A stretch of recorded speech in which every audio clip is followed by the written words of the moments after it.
Et ça va super mais ya bana mibale moni epolisaka nzoto ndenge aza na zada ya okufa dana kati bozo aleke twa na poite bolanda santé wana te abela a maladie fiaka. Karine, consciemment que tu es au ta la vidéo je te dis yo opesa ki ordre ba tshelo ba bijou na kati ya saki wana. Ben non, janvier na petite sœur na ye de bakangisa ki valise. Elle a demandé ses habits. Ba makambo lokola ba nguma na yo wana ba bijou ba nini atambola na ngoye moko partout esika zala parce que tindenga voyager ki biso to ebeke non tengana to ebeke non muto ndenga ke c'est pour ne plus revenir. Yo mayo nzimi ma mutu lokola Karine Mokonzi kanda za makolo mabe bongo lokola nzoko azala likolo ya barena bir ata mukiliti kufa aza Jezabel kota la lelo Karine na mwa mobali wana Tantine Stéphie oba tokanga dernièrement apona ko éduquer Tantine Stéphie na équipe nationale Tantine Stéphie kombo na mikolo mwa Tantine Stéphie. Ben oui moni ba tokanga ya lali na kasho peu importe mutabimisi na yo muto bimisi soit disant soki nani nani Mike Kalambai nani musicien na biso ya yemba baba nzembo depuis kala Mike Kalambai tenga na yebi ba frère Patrice na yebi ba Matou Samuel na yebi ba José Nzita. Oui, on n'est plus ensemble nous tous, on n'est plus ensemble tout tire au sala hypocrisie, on n'est plus ensemble. Notre grande sœur Karine Mokonzi pour Aza Mokolo 42 ans, ils ont déjà âge ébélé. Oui, c'est vrai, 42 ans, il y a déjà ébélé et alinga kia kotisa esprit ya kopanza ya kokotisa koinana soki tomi panzane la ka avanté mais lelo batu mususu ba se retrouver bana ba hôpital ba ka urgence soit ça lié ke loko moko bo.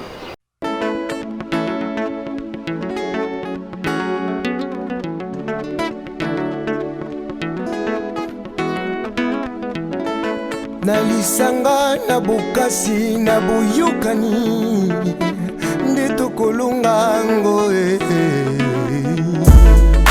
peuple congolais telema bokutana na kitaka yo congolais. Je lève mes yeux vers le ciel, je vois la lune, les étoiles, je plane. Et voilà très chers internautes, bienvenue dans notre rendez-vous sur Congo Nabiso avec JM Monombe comme d'habitude. Là je tiens directement un grand merci à Zulia la Baronne depuis Londres, Zulia la Baronne et pourquoi pas Mireille Kwema na Paris et Jackie Kilaba na États-Unis, Willy Mamona na Suisse, Anto na Mario Straight na Suisse. Comme d'habitude, on doit mettre ça dans Nabiso sur Congo Nabiso, notre chaîne, notre émission qui te retourne c'est la binôme Mikolo.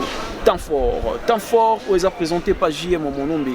Temps fort, Tozolo Bela, vie à artiste, Tozolo Bela, vie à politicien, vie à journaliste aussi. Comme d'habitude, nous sommes tombés dans le invité. Aujourd'hui, je suis avec René Abiri. René Abiri Azam Moko ya Mopanzi Sango. René Abiri Azam Moko Oya Banda ma solo internet vraiment kala. À travers notre émission, nous sommes un peu à décortiquer naie sujet nabiso par rapport à des détails. N'engé toké ba Rimé Rebima qui équipe nationale pour te dire René Abiri Azalai vraiment pion équipe nationale. Tozo baso équipe nationale les Akaka. Pour tonton landa ba image que équipe nationale ici est Panzani. René Abiri, tu éviter équipe nationale de Panzani. Comment René Abiri Azan équipe nationale, toi René Abiri Longo équipe nationale à travers notre émission, tu as vraiment des détails belés et pourquoi pas appeler ça Ambo t'es pas à MTT là au Japon où il y a Pelé les mauvais de foot Irlande Talisanzoto sur Bana Protonio sur Talisanzoto les arts concepts Oyo et il y a pas à MTT là au Japon où il y a Pelé là mon thème ya maman Brigitte. Maman sociale, maman Yabana Ebele, à qui je dis déjà bonjour René Abiri. Oui, bonjour Nayo, mon frère JM. Boni. Ouais, très bien. Bonjour aussi Nabato Bola Nabiso. Et là, je salue aussi Chandelle et battante, une femme pas comme les autres. Moi, je suis pris à Or, Napoto et Tongo. Et là aussi, je tiens aussi à saluer celui qu'on appelle Lydia Kapajika, celle qui contrôle ma chérie. Des gros bisous là où elle est. Paola Schengen à Ombo, Motema Floris à Ombo, Papa na Junior à Ombo, Cornelia de Givenchy. Et alors là aussi, je profite de l'occasion aussi de saluer mon patron Héritier Watanabe, la cause à Nostra, la poule Gamotona Tembe, Oapi Kalate Tozo. Yoka la bonne musique, la musique intelligente, sans bêtises, musique depuis maramba musique et bandana Congo me salimate, héritier Watanabe Totori na été balobi mi ange mi démon. Je suis là avec toi JM. Merci beaucoup. Là c'est René Abiri. René Abiri a invité Nabiso dans l'émission Tafor. René Abiri to beta moi le solo mke René Abiri tout ça là on a interview je crois début année si je me trompe pas ou année passée ou début année 2019. René Abiri to beta le solo équipe nationale mais l'autre équipe nationale de Panzani tout le monde équipe nationale de Panzani. Qu'est-ce qui se passe pour que l'équipe nationale Lelo et Panzana? Oui, on n'est plus ensemble suite il y a des bêtises ou les cas qui entre nous, crise de confiance. Ou puis les cas qui vraiment entre nous, crise de confiance, chantage à ma bé, et bien qui n'a combo nanga. Donc de part nanga, des côtés ça qui est un peu moins déséquilibré parce que Nalinga qui était vraiment co-supporté. Baloba makambo oyo nga René Abiri na salité. Et alors quand j'ai pris la décision de quitter pour nous sauver, pour garder personnalité nanga et après de par nanga, il y a eu aussi la confusion entre eux pour démontrer que non, j'ai été juste. C'était ça ma prière. Nzamba sala quelque chose pour démontrer que notre makambo et l'obama qui t'a mususu que ezali nga été.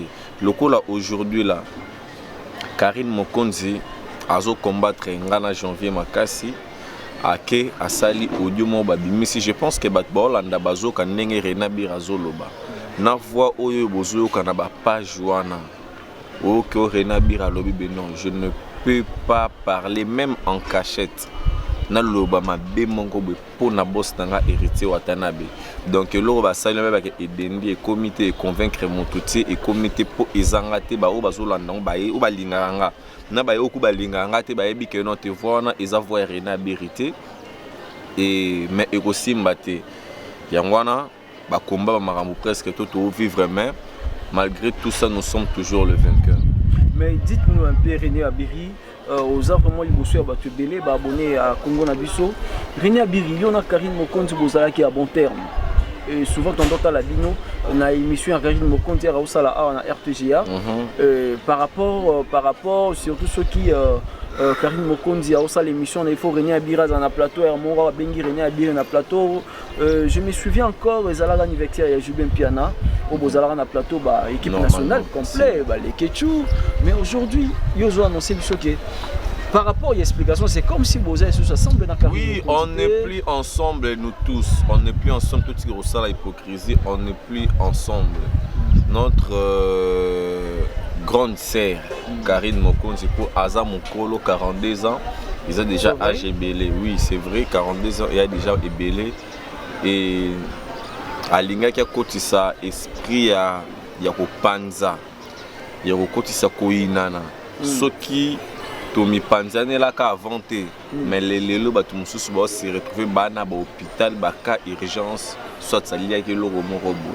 C'est vrai? Oui. On n'est plus ensemble avec Karine Mokonzi. Elle nous a trahi na banenge mongo Okonzi mate. Or nde tozala ki wana ezala ki ba effort ya biso nyonso tout oyo effort na OP effort na OP effort na. Mais quand tu te mets maintenant soit tu te permets soit il y a quitter sa personnalité tant sous ya René Abiri. Ba maram sous ça non ba jalousie. Au moins Juvenal qui bat là qui n'a poto avant, a Filora avant et René Abiri nazali mona mobali ya liboso na quatre équipe nationale ya laquelle que na zumbo on nga moko.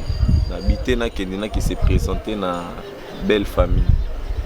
Na bango tunde bazana mutasala ngwazate. Bango tout a na Kishasa, Moutaïa fait Nangazati. Et pourquoi à part Babouya qui a invitation. T'es invitation, je parlais. Non, je parlais à tout le monde. je parlais à tout le monde kaka neto benga na 2 fois ce que c'est un mouton comme moi aussi je l'ai fait. Nous sommes là pour nani Rena Biri alingani na mwasi na ye makambo pezo progresser ainsi de suite. Mais Inch'Allah Dieu est bon.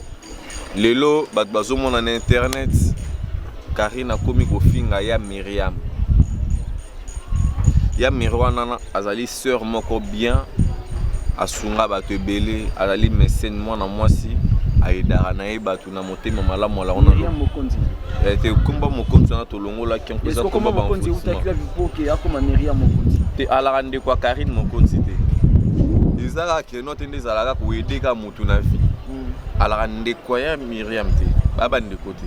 Et ça la relation quand ils admettent tout ça non JM et mon bien comme JM à Biri et mon ça c'est comme Rena Biri JM au mon nombre vous comprenez pas sens soin ndenge zalé mais kota la lelo Karine na moi mobali wana Tantine Stéphie au bato kanga dernièrement après na ko éduquer Tantine Stéphie na équipe nationale bozé l'équipe Tantine Stéphie comme bonne mikolo moi Tantine Stéphie ben oui Moni baoto kangai alali na kasho peu importe mutabimisi na yo muto bimisi soit disant soki nani nani Mike Kalambai ah nani musicien na biso ya yemba baba nzembo depuis kala Mike Kalambai tenga na bi ba frère Patrice na bi ba Matou Samuel na bi ba José Nzita ba musicien o basi ba boya ba monte de ba musicien ba la que non ba responsable ba respecter donc code chrétien quoi.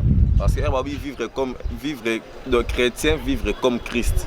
Donc chrétien mon robot qui n'a gauche droite bah vivre malhonnête bah tout ça n'a bien voté. Donc comme bozolo bana n'a bien été soit à la nani soit à la wapi a beta musique wapi à la musicien de lui binda tonani. Mike Kalamba Irene Abiri azala musicien wa yemba banzemu na biso ya Nzambe comme d'habitude Nzambe comme moto sambela. Mike Kalamba a sala parcours na ye azalaka azalaka pa ya frère Nabiso Thomas Lokofe si je me trompe pas Thomas Lokofe ah bon Thomas Lokofe pas zala dana musicien mon kombo Mike ah oui ah na habité wana vraiment il faut na tout na bata sokoda babi miselanga ma liste ba musicien donc ebe expliquer nga pe nanu bo ba musicien ngo pe ba komo yaka bwe na ba loyenge outi na ba masumu na o yeka bwe gauche droite donc to habité bo langa vraiment depuis na botama na tika loka musicien chrétien na kombo na tangi wana te donc dans na tika loyo kango te mais c'est que est vrai janvier bakanga qui c'était hier soir tozala inayo ah bon bakanga qui est donc j'avais donné un mot d'ordre dans 48 heures kaye moko mutakangisa ki kaye moko mutabimisi Karine Mokonzi mutatidaki bambongo afinasaki na batuna ko bakanga janvier bakanga ki janvier na pesa ki mot d'ordre non ba biso ta bat mo beto pezara na katsa mboka oyo to pezara ta ba mot d'ordre to diriger be mboka pe na ba ndenge mo bosati ko pesima ordre lobi no pe na tongo monima ke noté gouvernement pe bato sipe tu as un mot d'ordre mais tout ça toujours l'équipe nationale les avons créé par qui créé par qui ils allaient question de être ensemble et nous avons porté un nom donc c'est ça ils ont question de qui a créé au sommet comme équipe nationale c'est ça idée qui majeure par rapport il y a que non côté kuna ba les carada fouati côté kuna boy bon biso to préféré tous ala des bases ya mboka au monde ngezala qui donne sens soin OK donc on est ba détail ba vérité au René Abirazo du Misana Congo na biso na pesimbo te pa ya Thérèse la Charmante depuis Paris, Thérèse la Charmante à Zolanda Bisso et Asmine Atonzi depuis Allemagne, sans oublier mon ami Guizé Emmanuel depuis São Paulo, la Brésil et Zolanda Bisso. Donc yo Ipsi Bisso équipe nationale, Zalaki ba force na Binonyo Soboyaki et Nanya Zalaki comme leader d'équipe nationale. Des leaders à Zalaki René Abirumbo Ganyo son compte Zanga c'est pas pour ordre à la forme moi à supérieur. Mais de toute façon c'est que vrai tout baebi il y a eu de l'ordre. Parce qu'il y a le respect premièrement, je ne peux pas dire de l'hierarchie, mais le respect réciproque. On s'est respecté au début entre nous et on avait des limites qui a fait que nous gardé cohésion. Il y a que notre moutouma bete. Yo mayo nzimi ma mutu loro la Karine Mokonzi kanda za makolo ma bebongo. Loro la nzoko. Azala likolo ya barena bir. Ata mukiliti kufa. Aza Jezabel. Basi o Bible za condamné. Comment yo moi si mobimba olobara trop na TV. Moi ça bongi na libala, moi ça bongi kolobara. Donc sozo koloba na émission. Sala émission tout le monde na oyambi un tel. Ayamba na nyangwa danger na vie na ye. Depuis banda ba mamba. Ya ba kimbe yambe ko baluka balu. Ayamba Watanabe, ayamba Fabregas, ayamba Baptiste. C'est on eza grâce basala qui est ngamona solana tutori na tembe la cause nostra no habiter no boss ça l'émission na Karine boss kuta banda oboya ngana habiter boss on a petite sœur banini fulai on venait sous petite sœur mais on venait grande sœur tes petites sœurs par rapport à Makambo moi ça taza ndenge nini zaka moi zo comprendre boss c'est bisinga bi et bon moi c'est comprendre ngana de comprendre carré abi mabolo na yo karaye donc yo au sala qui connexion ya Karine Mokonzi na wata ninga boss tuja bi mabolo ngona yo kaka o ba pesa komboye ngana be ye et bon ala makolo mabelo kwa nzoko bwendeni ngana bitiza ndenga famille na bango boss ah bien OK c'est bon nandi pas profitaka à sala qui émission voilà elle n'a jamais été attachée de presse à Héritier Watanabe. Elle n'a jamais été connue à la fou du roi. Babis bato basenga bambongo monga babenga banani bato basenga bambongo ba mandian et donc mandian na biso na quatre orchestre ezalaki nde mona motion na Karine alingi ko mona mutu te akabas kabele 500 basenga talaka mutu so ake fete akendaka na babol. C'est vrai ça. Ben oui. Bazuyo balongolo na kina ba million na poto. Bafandi so na ndako bato. So bozana katsa ndako lobara to fandi kimia ero ko bima libanda oke ko se défouler otonga ya Myriam oloba mais non c'est vraiment normal tu te bara ofanda na bato et Karine Mokonzi na poto andovanda na sima ya mutu e ba ya oui ya Myriam voilà ando fanda na babokoli na pendant 7 mois na minute so aza mama mbeya a esika kolala te aza koluka esika nini o wapi akokanga ata miso donc en fait ezokamwisa bato ebele baotala biso sikoyo so bazongi nsima batali rétroviseur relation René Abiri to équipe nationale ezalaki nango bazali na famille bazali vraiment famille bazali na amour lelo René Abiri azoloba bato mosusu ondima te est-ce que eza René Abiri moto azoloba est-ce ouais eza René Abiri ben oui eza René Abiri ngande mna olobaki no to panzana kala qui ne le sait pas to kabwana kala qui ne le sait pas qui ne le sait pas que non jalousie contre René Abiri qui ne le sait pas to sepela mon na bénédiction baninga to sepela mon avantage baninga afilora balia mobile azuye afilora ba félicitations tu es la fille ou puis honorer biso na gati équipe nationale ndenge tozala ki ensemble mobile vraiment balio ationa parler ça te que no ke kokota libala lo la moi monsana Karine tala lelo ndenge otambola tala vie à Karine na poto tala vie à Juvenal tala vie à fille au monde a que différence c'est ça a fille a déjà femme responsable et stable nanda kuna ya libala ou tel Juvenal qui bala correct azu vivre normal mais tala vie à Karine na mawa na posa ko sanza. Ok, merci beaucoup. Tu continuer vraiment à rendez-vous na biso temps fort invité na biso René Abiri. Tu continuer par rapport à Barimero et Bmaï partout dans le monde pour la équipe nationale. Les vrai que l'équipe nationale est au Panzana et ils vrai que René Abiri azo sala vinaye. Je crois boza combien de personnes boza assemble na Héritier Watanabe.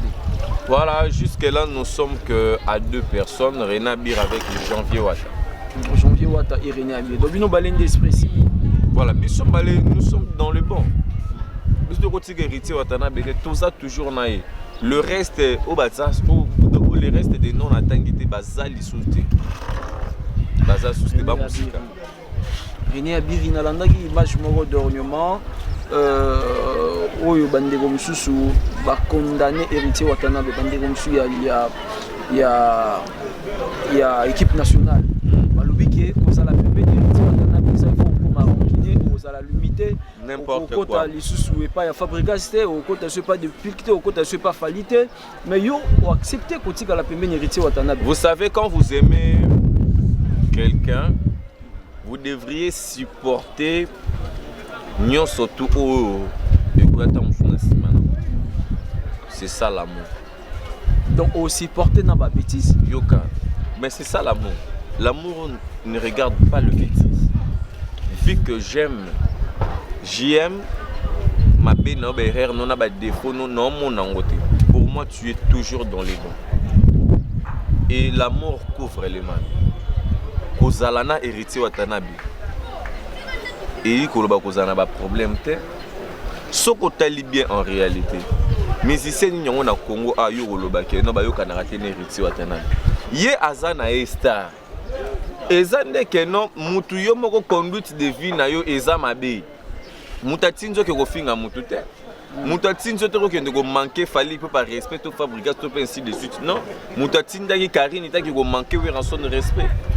Eza comportement na ye na bizaleli na ye. Et maintenant tout se retombé là. Peut-être pour ba mona raé na René Abiri. Ozo comprendre. Eza na son sté. Donc tout ce que vous avez héritier Watanabe image à mabe, héritier Watanabe azali star, azali musicien, azan a besoin, il y a tout le monde. Toutes sortes, dans tout chroniqueur, tout chroniqueuse qui a besoin d'avoir les images d'héritier, de parler pour héritier Watanabe, héritier azali moi na Congo, azo ça la musique il n'est bien depuis Wenge musique à maison mère, je pense que il est le seul artiste et musicien au Wapi, azali fruit à maison mère, mais pas comme les autres. Il défend bien son image. A sala effort na vie na alongola batu image ya keno azalaka na maison mère. A sala effort wana et alors aujourd'hui là il fait très bien son carrière sans polémique, sans critique. Aujourd'hui là il peut être aussi sollicité par n'importe quel musicien admettons pour un featuring ainsi de suite. Aboya parce que René Abiri yo kana raté na musicien tel. Il y a dans son style. Alors tel avantage de la carrière na ye, la musique, il ne peut jamais freiner sa musique à cause de Karine Mokonzi Mongobo. Jamais. Là ça ne peut pas se faire. Donc héritier Watanabe kozala na ye, eza kozala bien, kozala na liberté, ezali ko tambola, ezali ba voyage, ezali musique, ezali ko soutenir makambo na ye, ezali ko sala la musique. En dehors de ça, que on note barankine. Ceux qui montent le bakana barankine, ana barankine, aye moko. Yé le kechu era côté la Karine. Karine a la pas Fabregas. Voyage n'y a malonga Karine a kenda de pas Fabregas. Yé le kechu era moni Karine a longo pas Fabregas. Basanga ni ba komi ko finga Fabregas. Ba surnommant Fabregas ba komba mabe. Fabregas ça mon touté. Ba finga Fabregas. Aujourd'hui là, où sommes retombé na prison, yekuna na poto mbeya. Est-ce que on doit expliquer biso que ndenge arrivaka ba bon de boza équipe après si héritier Watanabe au moment pour finir ba musicien mususu. Héritier Watanabe tinda rabino te topé ya barate. Non, faut bien dire monsieur le journaliste donc kofinga ce n'est pas vraiment bon parce que bana bota là et na René Abiri na kofinga oui en santé. Nakoki ko finga nani te ainsi de suite te. Et alors premièrement olobi be kenon naza journaliste na osala critique selon nga nakoki jamais ko finga we ranson nako critiquer musique ya we ranson zolanda parce que le monsieur we ranson azali responsable parents ba makambo belé ba responsabilité belé ba engagement belé ya makambo vie na ye nakoki jamais ko toucher na ye la personne we ranson na toucher na musique parce que tous en un milieu concurrentiel c'est normal. René Abiri a critiqué musique moko boya fali c'est normal. René Abiri a critiqué musique moko boya Fabregas mais c'est un normal. René Abiri a finga fali a finga wera finga Fabregas ainsi de suite.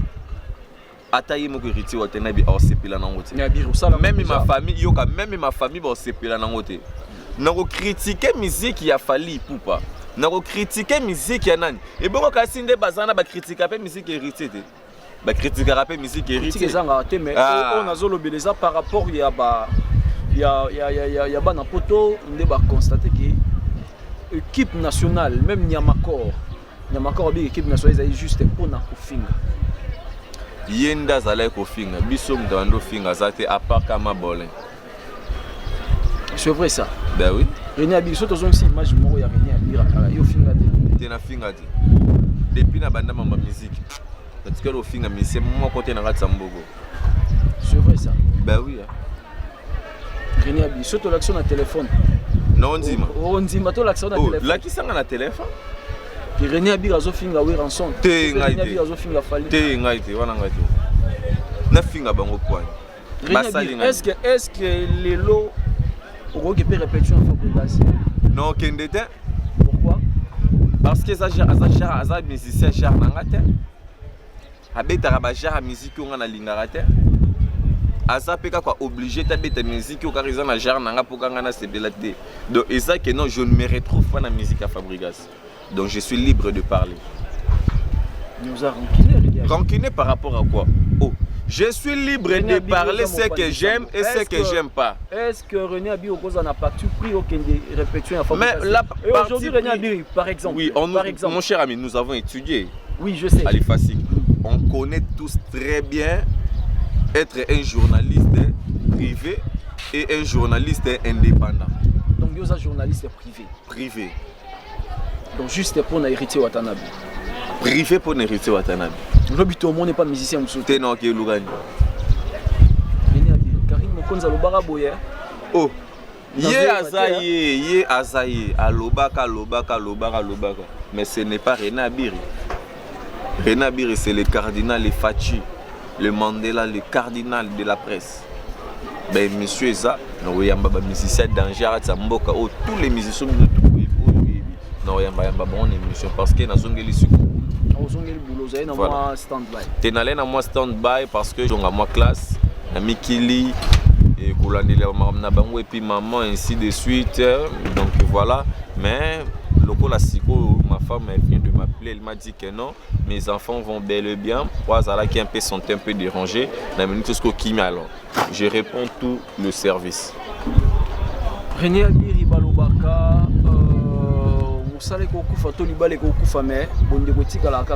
Et aujourd'hui, ceux qui ont équipe nationale de ensemble sur la Topé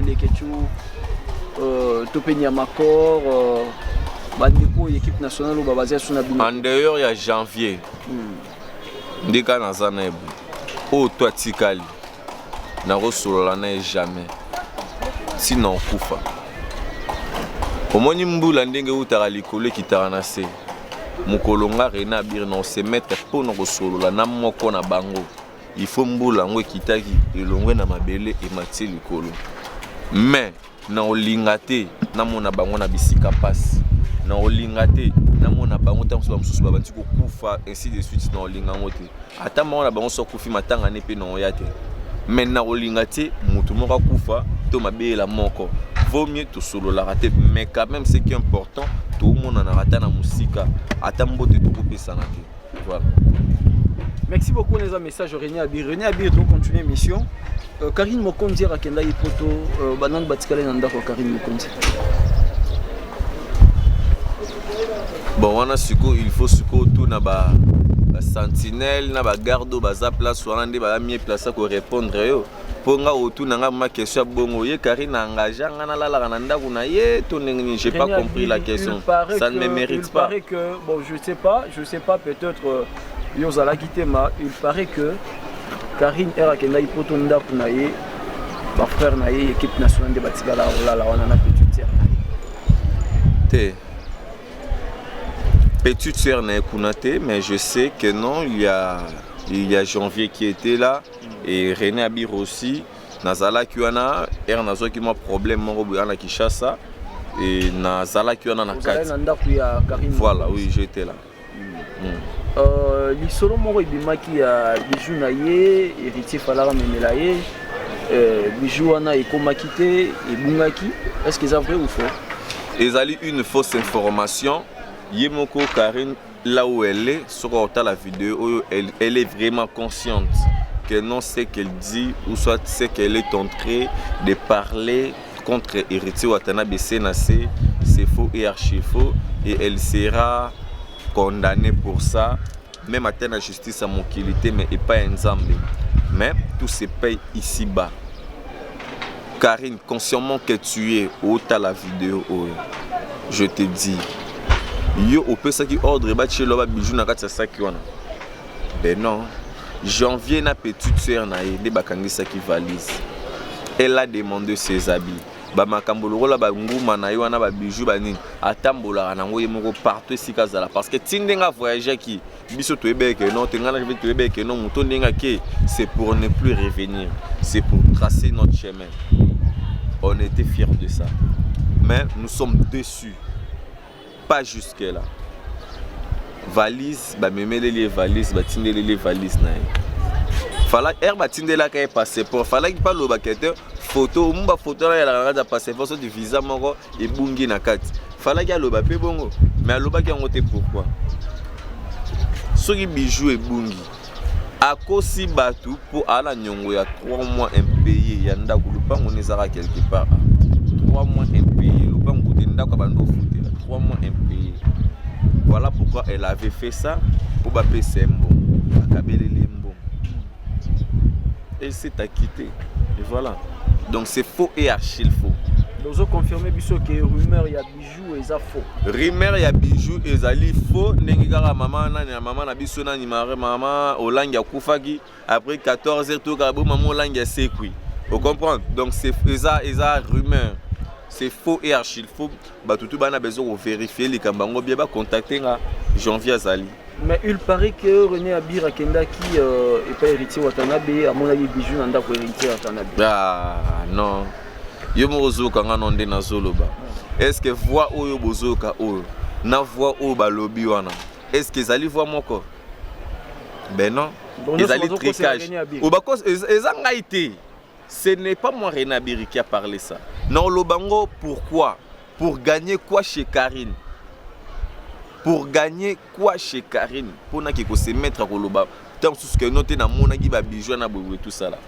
Ça fait au moins depuis que dans tout le bar, ça fait au moins 4 mois comme ça là. Même si on a côté que pas ya boss dans Riti Watanabe, na suka na veranda. Ozolanda. Na suka na veranda. Ozolanda soki na zai pas boss na suka na veranda. Omona papa s'il y a pas la bibi na keinanga. Ya ke nona kota mbebe. Wane zaba makambu na ye modola René Abir kota na kati ndako héritier ou amoni ba bijou sopende ni non. Là je ne l'ai jamais vu, je n'ai jamais été aussi dans sa chambre pour na kendina se mettre au loba makamba boy soki eze solo nga René Abir mutela lobi makamba bongo que le Dieu du ciel a punir nga na quelque chose. J'ai beaucoup de bienfaits pour cet homme là héritier Watanabe, ou à laquelle il ne mérite même pas la moindre de négligence, ou soit la moindre ingratitude dans la vie à René Abir. Et il ne le mérite pas. Je dois toujours être bon avec lui. Odiana ezali ngaite, batutu bolinganga René Abir, Odiana bokaki ezali ngaite. Vous le savez comme je fais avec Nyamakor. Lors à Longwaki, à l'obi que non, à Kena Mupandi Mogobu. J'avais à Wana ce que vous allez voir Nyamakor. Vous allez mais oh Wana ezangate. Voix Wana eza voix sur Nyamakor on a bengaki. Alors Nyamakor, webi que na tinzo na mission vous allez tsazo ndima, tsazo loba. Tout à zo kabinote Wana eza voix Nyamakor. Donc on y baisse na bino na bosali wana. Pona ko luka ko kabola René Abir na héritier Watanabe et simbité. Donc, esimbité. Donc, merci beaucoup na Spiritas. Spiritas toujours, Ashley la reine. Donc, vous êtes tellement ébélé. Donc, vous avez René Abir, Bobo Bello, PDG, mon vieux Pongo Pontiac. Il y a Willy Mouchen, le véritable code mondial Yamboka Oyoyo. Merci beaucoup à mon général Jeff Defao, Chris Wello, Banque mondiale, Azolanda Bisso, Jimmy Bella, ou le patron des patrons, Azolanda Bisso, Chantel. Donc Azolanda Bisso, donc Maman Paradis, Chandelle Batantou, Maman Paradis, donc moto à Kota vraiment dans magasin à sombi collier d'or, il y a solo, il y a ba kilo, à quel on a parlé Nefanzi, Siko ya boy, Karine déjà là ta bijou. Voilà. René Abir kolanda obi olobi ke ba voice wana eza ba voice na yote. Eza na moto yo azo incarner le rôle à René Abir pour que asali réputation na yo. Et sikoyo est-ce que au sali déjà plate na yo contre un connu, je ne sais pas. Parce que so au suspecté le René na kombo na yo. Normalement dans ndenge mibe ko topé na ndenge ya règlement il faut aussi la plainte. René Abir aussi la plainte na yo. Bon, normalement je devrais faire ça, mais nga lanza muta polémique. Et logo se bimi na polémique que ndana et de logo le bimi na TV. Donc nango peka na TV. Je ne connais pas la personne qui a fait ça. Au suspecté peut-être. Muto asali yango. Naebi ke muto asa derrière makambo wana eza Karine. Muto asali derrière. Muto asali voile. To yoka yango mutu so mona azoloba logo la chef de l'état na biso aleka Joseph Kabila Kabany. To mona yango. Qu'est-ce qui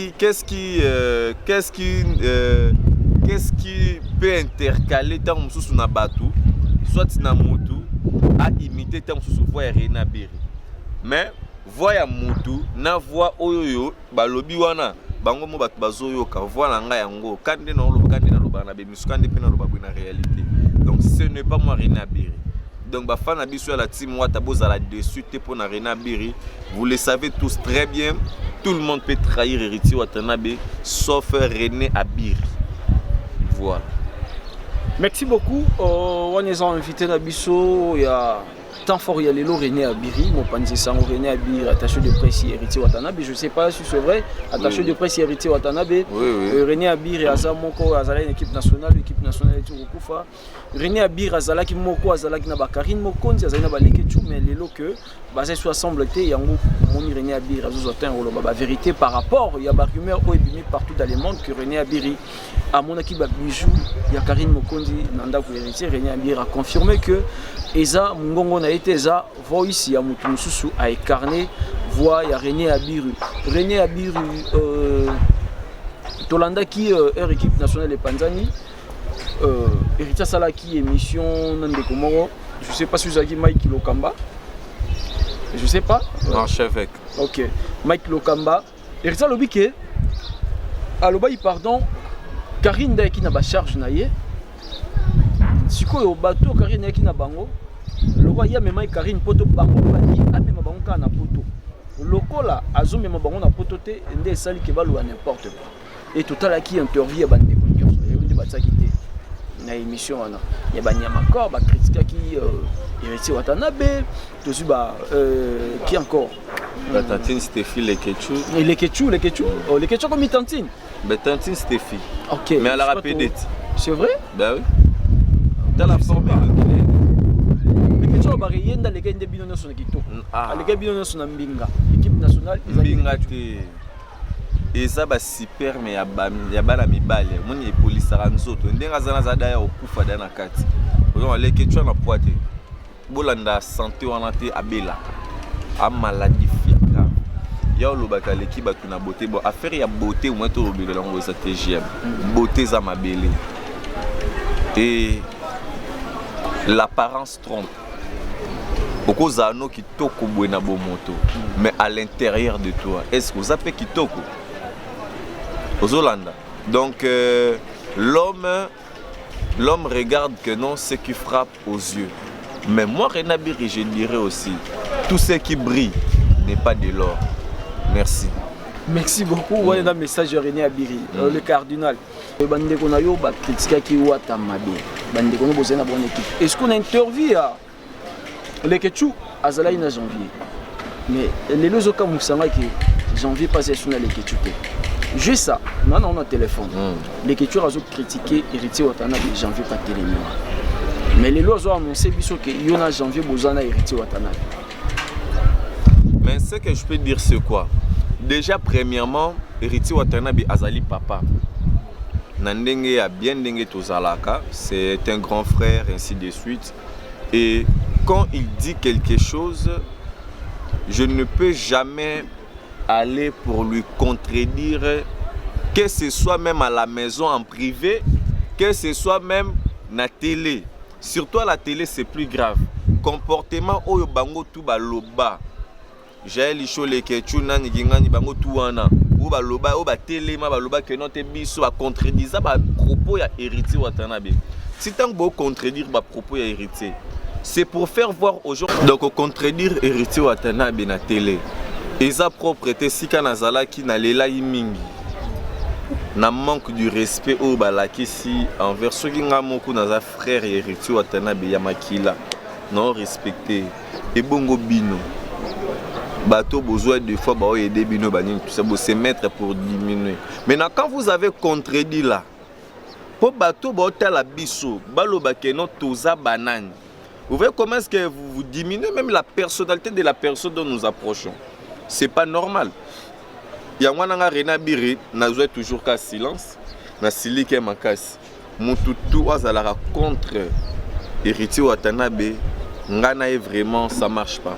René Biro comprenez question nanga norbi que na image où les Quechua azalaki ko critiquer Watanabe na mona yi que janvier pas azalaki wana. Est-ce que lelo yoza assemblée na janvier? Oui, janvier il était juste de passage. Ba propos na est engagé janvier était. Wana ça ba propos na yé moko. Donc les fractions individuelles. Merci beaucoup. Nous sommes vraiment pratiquement à la fin de notre rendez-vous d'aujourd'hui. Je crois qu'Ezaki René Abiri, il y a des tendances sur l'anaïe par rapport à Yabarimero et Bemaki, partout dans le monde. Je ne sais pas, René Abir, dernier mois aux Ala, na salutation Nayo. Oui, normalement, mon très cher ami, Yarolo Baka Kezara Kenon, Kalate mi Ange mi de Mozali Kobima. La musique du futur avec le boss des boss Totori Natembe, les big boss héritier Watanabe, l'héritier du trône, votre star préféré, votre artiste musicien Bolingara Mingi, musicien Sora Zoyemba, pour sentir que na ba maman bazolela, na ba papa bazolela.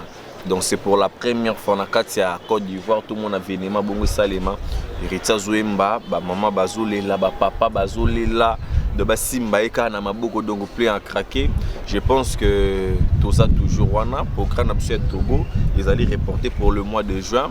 Alors bah séance répétitive n'abusez toujours wana na Kabinda. Donc espace Grand Kassai. Tout ça wana mercredi, na jeudi avec le boss de boss Totori Natembe après avoir parcouru Kokende par-ci par-là, Europe, Amérique, Asie.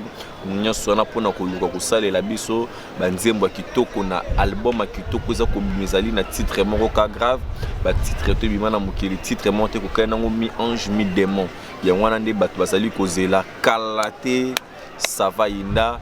De gros bisous à toi ma chérie, je t'aime beaucoup Lydia Kapajika, Paola Schengen, Kilo à Londres, Aombo, maman na Junior Aombo, papa na Bangosko Floris Aombo, sans oublier, Boza tellement ébélé, Cornelia Douci Givenchy, na Bossaniote, donc Chandelle,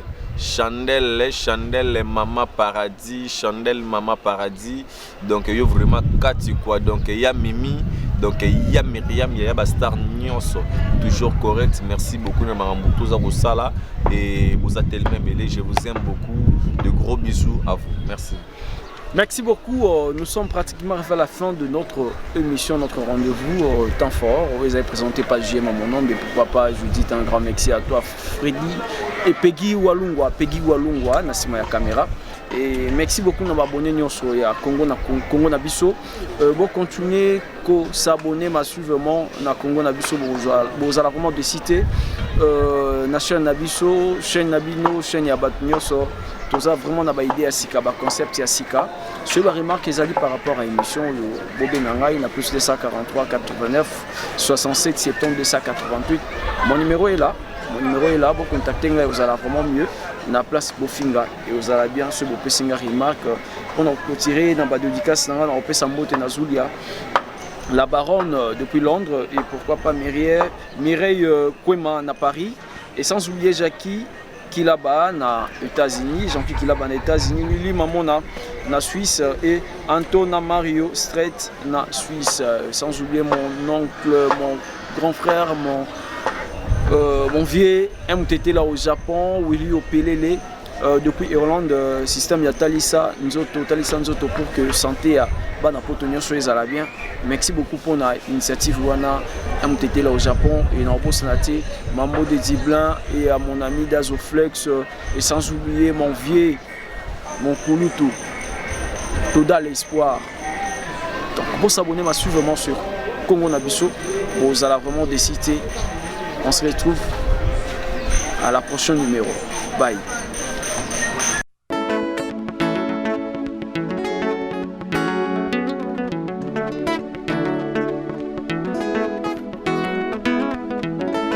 Nalisanga na bukasi na buyukani nde tokolonga ngo